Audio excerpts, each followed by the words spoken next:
What's up guys, Glenn with Hustler Hacks. This video, top 10 Craigslist selling tips, hints, and hacks. And you're probably asking yourself, why Craigslist? Why right now? Craigslist has been around for a long time. You're barely making a video about it. And honestly, I have had some messages and emails come in asking for some Craigslist tips. I have sold on Craigslist for many years, and before Amazon FBA, before merch, I was strictly Craigslist and eBay, and I was able to push out products quick, make that quick money. And what I like about Craigslist is you're not paying fees like you would be on eBay and Amazon. You're getting straight cash, no returns, and you don't have to deal with some of the online stuff on prepping and shipping and all that stuff. So it's just so much easier to just get a cash deal. And of course, there's the other side of Craigslist that some people are scared to sell or buy stuff on, with different crimes, things that are going on. Maybe you're driving kind of far and maybe the person kind of flakes on you, or, things like that. But honestly, I haven't had any bad transactions. I do have some weird stories which I can include into this video, but I do want to show you guys selling tips and hints, especially if you're not into Amazon FBA yet and you're kind of just doing eBay right now. I strongly consider Craigslist, and you can just double team eBay and Craigslist to get some products out. Even the Ross finds, I did sell a couple of Ross finds back in the day, but most of the time it was like thrifted jerseys, video games, and of course shoes. Those are the main things that I sold, and I didn't have a bad deal, like I said, but some weird stories. So let's get started. Top 10 tips. And first off, you wanna decide what are you going to sell. And if you're thrifting items, maybe you're getting items from the store, swap meets, whatever, I would really consider bundling certain things together on one listing, because people are usually interested in that one item and then a couple of more based on that same niche, I would say. So choose your item and or items, and then, like I said, tip number one, you're going to bundle like items together on a listing. So someone might say, hey, I saw your ad on the Kobe's. What else are you selling? LeBrons? Are you selling Jordans? What else are you selling? I saw your listing on the N64. Are you also selling any Wii games or Wii systems, or Super Nintendo, things like that? So if you bundle them together, you might be able to sell other things instead of just that one listing. So that was my tip number one. And let me go here's into a little bit more detail. Video games, shoes, jerseys, kind of what I just talked about right now. So instead of just saying Jordan 11, bread size 11, I would say like Nike Air Jordan 11, Kobe 10, LeBron 12, must go. Want to get a catchy, good title that you're kind of covering your ground on all the things you're offering instead of just the one shoe, because you don't want to make a listing for just one item on Craigslist. You want to say and show everything that you're selling currently in case anybody else is interested. You have everything on one listing. So that was the first one. Tip number two, you want to list with great photos and description. You want to eliminate all questions. It gets annoying when you get text and someone saying, does it work? Is it broken? Does it have marks? Is it dirty? Cracks or stuff or stains, stuff like that. And that stuff gets real old. The thing that kind of sucks too is that some people don't even read the description, but at least if it's fully detailed on there, you can somewhat eliminate those questions. But some buyers do get a little annoying, but as long as they're serious buyers, go through it, you might get a sale. So let's go through the next example. Here are some of the pictures that I actually used when I was selling on Craigslist. So Nintendo 64, I wanted to make sure I show the red expansion pack. I got the controllers, power supply, the cables, Mario Kart, you can see it in there. And then same thing, Super Nintendo, just have it all laid out nice and clean. And you don't have to go as far as this, as far as like the white background and everything like eBay. But you do want to show the details on it. They can clearly see what you're selling, and you don't have things all over the place, which is my next example. Don't do this. You just have like You're not even saying if it comes with controllers or anything. It's just a Wii by itself. Carpet's all dirty. You got shadows all over the place. It's kind of hard to see.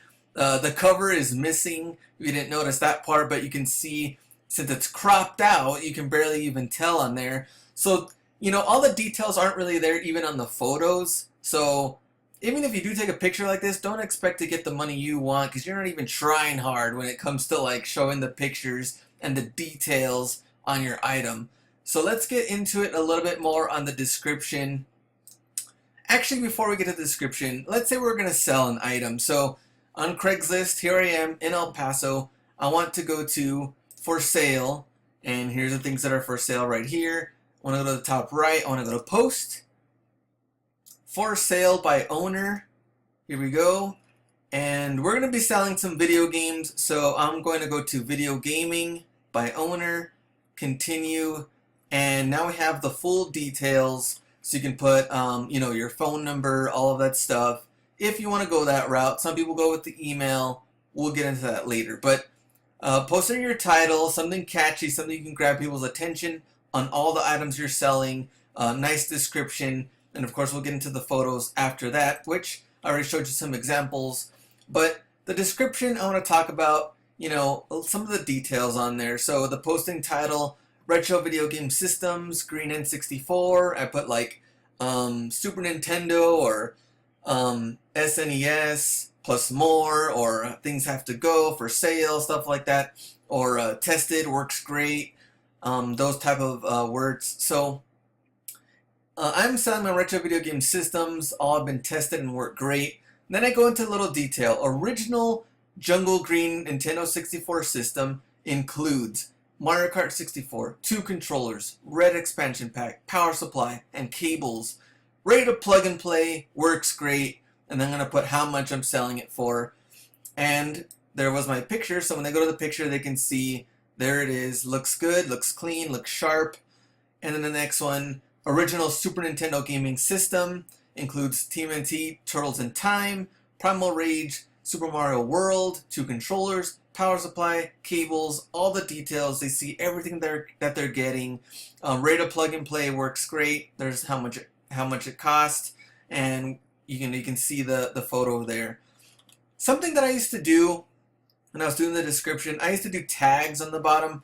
In case they type any of this stuff related to video games, it'll come out. Right now, Pokemon Go is out of control, so maybe they're searching Pokemon or Pikachu or something to do with Nintendo or video games. If they type that in, then at least my listing will somewhat come up. Maybe they get their attention, even though they're looking for that. They might see this and try to jump on that deal. So just try to get anybody's attention, all related to video games, gaming, retro, vintage items, things like that. Usually grabs their attention pretty quickly since most of the stuff they're typing in is somewhat related. So there we go with that on the description and the photos. Tip number 3, you want to be honest on the condition of the item. If you noticed, I put on there, ready to plug and play, works great, tested, all that stuff. But in the pictures, I want to include that as well. So I have the Nintendo 64 with the light on, and just show it right there. It's plugged in, whatever. And then on the TV, I have Mario Kart 64. It's loaded, it's ready to go, so they can see it working. You can also do like a quick video if you wanted to. At least you can show it working. You don't have to deal with anything like that once they get it and they're like, hey, does this work? Well, you don't want to deal with any of that stuff. All right, number 4. Take a photo of serial numbers or video of item just in case. Now, you don't have to do this for every single item, but I would recommend it just in case with like electronics. And you are going to have those customers once in a while that like, dude, it doesn't work. I plugged it in. I tried it. Game's not loading, blah, blah, blah. And it's totally up to you if you want to meet up with them again and do like a return or something. I don't personally. I'm just like, you know what? I'm showing you that it works in the photos and or video. Here it is. But you might want to do this just in case you do take a return and someone tries to pull a fast one on you. At least you'll have the serial number. Here's the bottom of the Wii. You can see that there. I would also do this for Amazon FBA. I know isn't about Amazon, but I would also do this for Amazon FBA because if someone returns, let's say a Wii system, saying that it doesn't work, you have the original serial number, and this will really help you when it comes to the return. So you can say, well, they didn't even return the actual system that I sent out. They sent me a totally different one. The one that I sent out was serial number this and all the details, and it worked fine. That would work for Amazon FBA in case you want to, be prepared for like different returns, or in case someone wants to try to rip you off. But same thing on Craigslist. They try to return it back to you. You can say, hey, this is my system. This was a serial number. I'm not going to accept your crappy return. You're trying to rip me off. So that's just a tip, just in case if you want to cover yourself. Tip number 5, price your item cheaper than eBay, but expect offers. And that's the thing with Craigslist, but it's the same thing with eBay when you have offers coming in. You're always going to have the lowballers either way, but Craigslist, you're going to have them a lot more. Hey, $5? Hey, $10? It's like, dude, it's a Nintendo 64 that works. Check out the game controller conditions. No, I'm not going to take $5 or $10. You can just tell them straight up, don't text me unless you're serious. Don't waste my time. You can just ignore them if you wanted to. Sometimes they might just keep going. But you should expect offers. And I wouldn't go super high either. Higher than eBay prices, because not everybody's going to pay that stuff, especially when they see it on Craigslist. I've seen some seller, I don't know, selling like retro games for years and has the same pictures over and over and over because he's asking, 60, $70 a game. It's like, come on, like I can get that on eBay cheaper. That's the first thing they're going to compare it to anyway. So you might as well beat eBay's price, and you don't have to pay the fees, but just be aware of the offers that are coming in. So just in case, here's some of the recent completed listings on, bot listings on the green N64. So check this out. Mario Kart 64 and a Jungle Green controller, $50. Buy it now. Someone bought that. Not even the system in there. And then this one, completely opposite. Jungle Green N64 console with Mario Kart 64 expansion pack and cables, but no controllers. $82. So just to show you guys how much, of course, something like this is worth. But you want to beat those prices and figure out something that is respectable and that you can get rid of this item, in a good amount of time, because you don't want to hold on to things. So especially if you're trying to make those good sales, and if you got this for cheap, that too. I used to get in like Nintendo 64s and games, like $5, the system $10 cheaper. This was like before retro games were like super huge now. Like now everybody knows how much they're worth, but this was like several years back, and like some people didn't really know yet that the craze was getting to that point. So if you jumped on it early, you can find a lot of systems and games pretty easily. Tip number 6, don't rely on just email, accept text. Man, like as a buyer and seller, email can get old quick because someone's not gonna check their email all the time. At least through text, you just get it right away. You don't have to be waiting on things, especially if you want to make a quick deal. And that could be for buying and or selling. And so when I was serious, going like 100% on Craigslist and eBay, me and my friend, we each bought one of these cheap prepaid phones. I think it was like $25 a month. So only thing that kind of sucks was like the T9 to like text. But I was tired of like draining battery and having my iPhone, for the main contact. And because I would get like a lot of people texting me throughout the day, so at least I could just have them all on one phone, keep them organized. And it wasn't really like, I don't want to have like that Craigslist business phone mixed up with like all the personal numbers. I don't really don't know what's going on as far as like who I'm texting, what's happening. So I just had this prepaid phone, and it was pretty cool to use for just Craigslist deals. And like I said, I would only recommend something like this if you're going hard on Craigslist. I wouldn't just do it if you're selling a couple of things. But like I said, I was selling a lot of items, so that's what I did. All right, so your item is listed. It's for sale. Now, what do? So you're gonna wait until these offers start coming in. They're gonna start coming in through text. You left your number. They might call you. Totally up to you what you left on there. So what happens next? And you might get some legit offers and you might get some scams, which are too good to be true. And one of the examples was it was like the same message every single time it would come in. It was like this PayPal.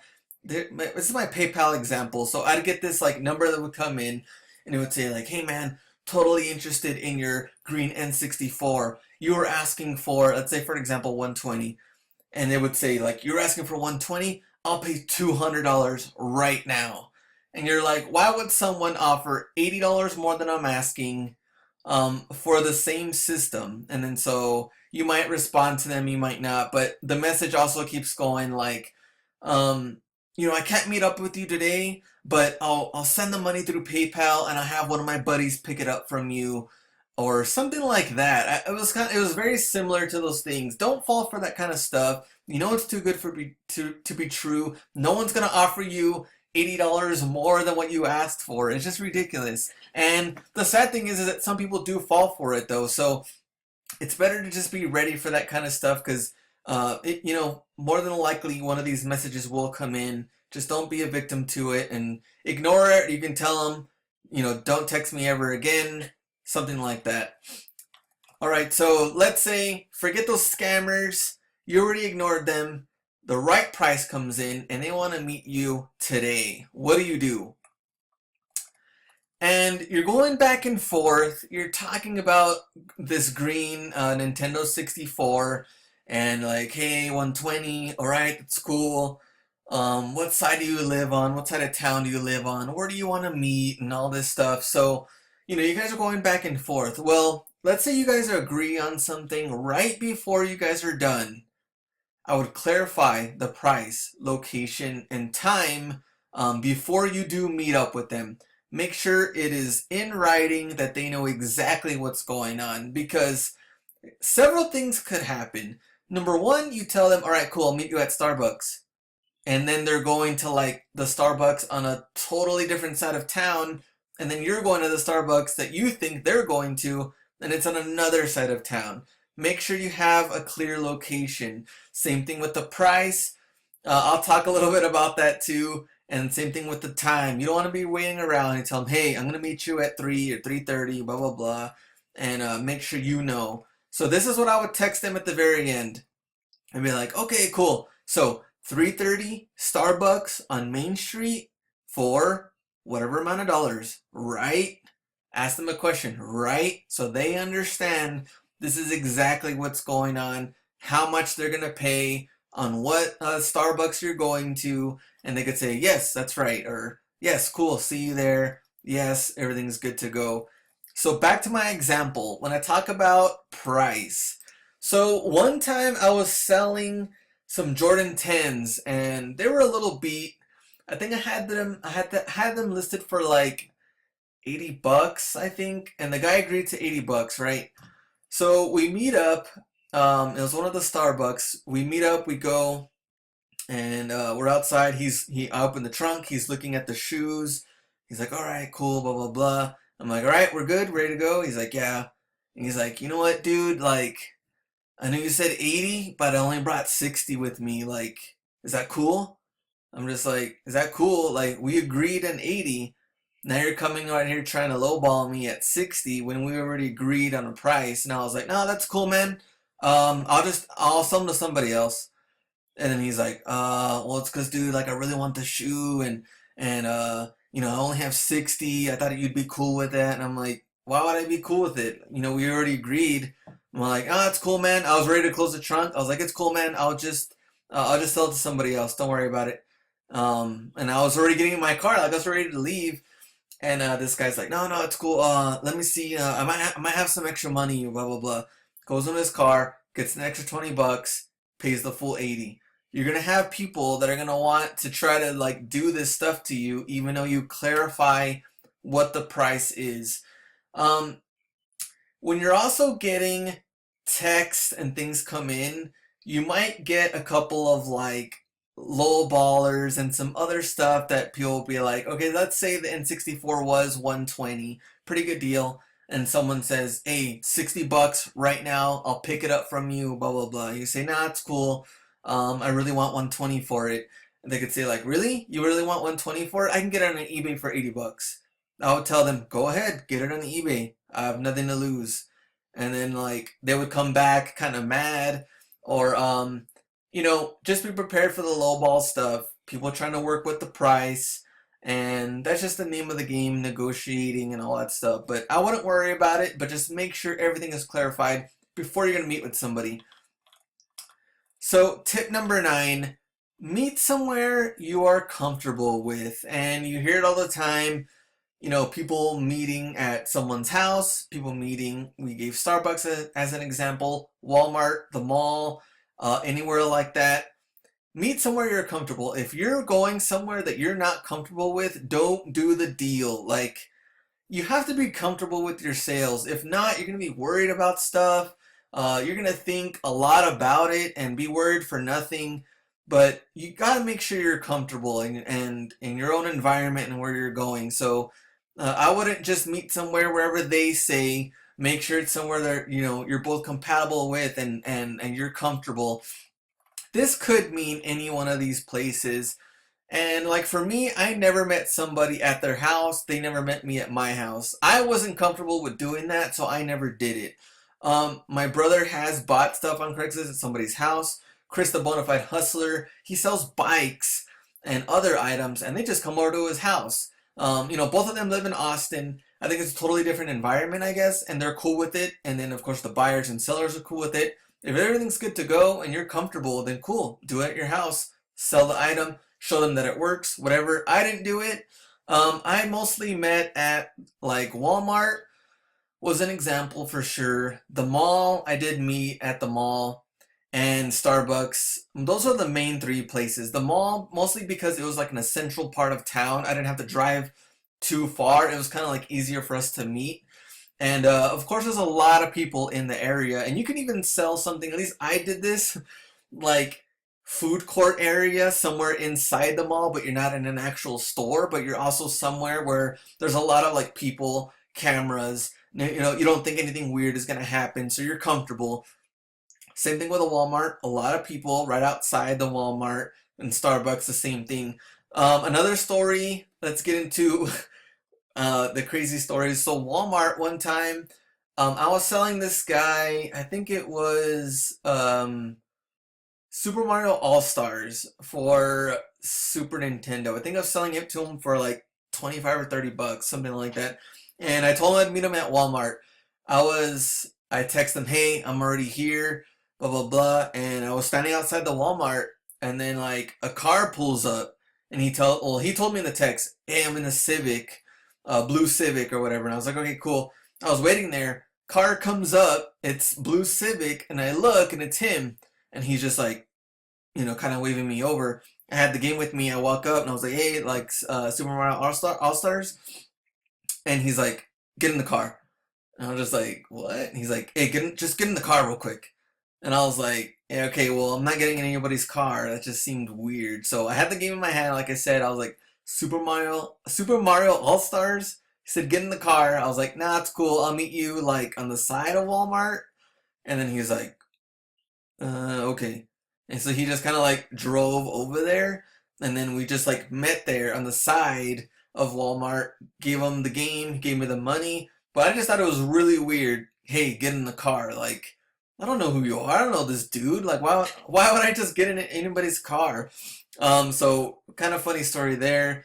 At the mall, I have sold shoes and systems. Nothing weird, nothing shady has happened there. Not a Starbucks, but another kind of funny story. I met some guy at it's kind of like a movie theater kind of near my area. And there was a couple of people outside. It wasn't packed or anything, but I was selling this guy a PlayStation 3.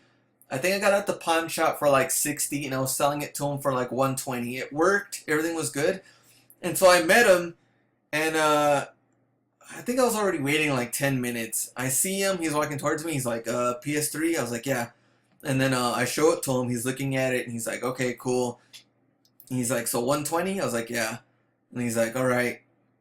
And then he just kind of like stayed there for a while, like just standing there, kind of awkward. I was just like, okay, like what's going on? And then he just like, I need to get some money from the car.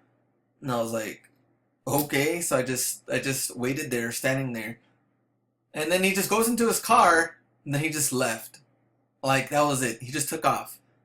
And I was like, all right, that one might have been a little weird. I don't know if this dude, maybe he was trying to plan to do something and maybe just because there was some people around, he didn't go through with it. Maybe he did have money. Maybe he didn't have money. I even text him back like, oh, I knew this dude was gone for sure. But I text him back like, dude, what happened? And then he never texts back anyway. But really, really weird situation too there. Who knows what could have happened on that one. But yeah, that's just another random story. All right, so tip number 10, last tip for you guys. Carry items with you at all times if possible. So when I was doing eBay Craigslist, I was working at the university at my full-time job, and when I was selling the video game systems, I used to have them like in my trunk with me. So I was kind of prepared in case any random deal came through texting, whatever. Hey, can you meet today at noon? You know, that was my lunchtime. I was going to make a deal. I was good to go because I had them with me. I didn't want to like, I was on a certain side of town. I didn't want to go back home, get the system, get one item at a time. Why not? I have all of these items on one listing. Then I would carry all of these items with me throughout the whole day. When it came to the shoes, I would take them with me into my office and stuff. So I had them, with me because if I let them in the car, they'd probably start ungluing and falling apart because it's so hot in my city. But I would just take them with me, leave them in the office there, and in case any deal came through, I was ready 24/7 for any type of deal. So, I would always consider doing that, especially if it's an item that you can do. I wouldn't recommend anything that's going to fall apart with heat if you're out there in the sun, or anything that is exposed in your car too, because you don't want anybody breaking into your car stealing stuff. So, but I would recommend carrying it with you if you can hide it, leave it in your trunk, something that's going to be safe, just so you're ready in case you can make that deal during work, and during your lunch break, or right after work, or before work. You're ready anytime. So that's what I would definitely recommend. Next slide, since we're done, that was all of our tips, but I'm trying to remember any other funny stories. You know what another one was? I was selling, what was I selling? I think I was selling some Jordan 6s. I know I was buying them or selling them, I don't remember, but I think I was selling them, and this dude was asking me like how much and blah blah blah. So like, I met him at one of the Targets, and I was waiting there, and I was like, where is this guy? And then finally, this guy, well, actually, a car pulls up. It was like an older BMW. Car pulls up, and it was like, you can see kind of like an older lady driving, and then this guy comes out, and he's like a kid. He was like, I don't know, like 16 or something.